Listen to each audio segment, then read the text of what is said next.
salamandre des lacs du Mexique a le super pouvoir de régénérer ses membres et elle pourrait peut-être nous le transmettre. L'axolotl, petite salamandre rose et souriante, c'est le Peter Pan des salamandres. La deuxième étoile à droite et tout droit jusqu'au matin.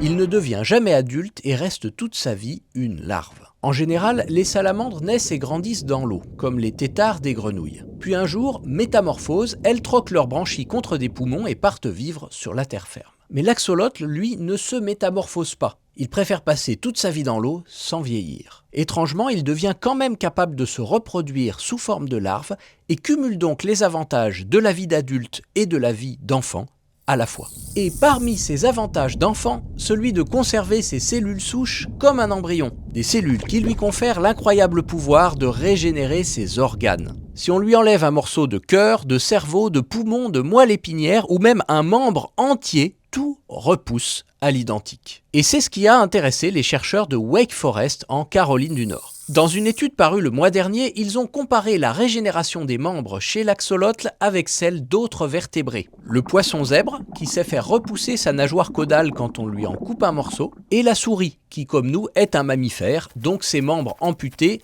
ne repoussent pas, mais si on lui coupe juste le bout du doigt, pas toute une phalange, quelques millimètres, elle est capable de régénérer ce bout de doigt intégralement, y compris l'os, l'ongle et les nerfs. C'est vrai aussi chez les autres mammifères, y compris chez nous les humains, mais n'essayez pas chez vous.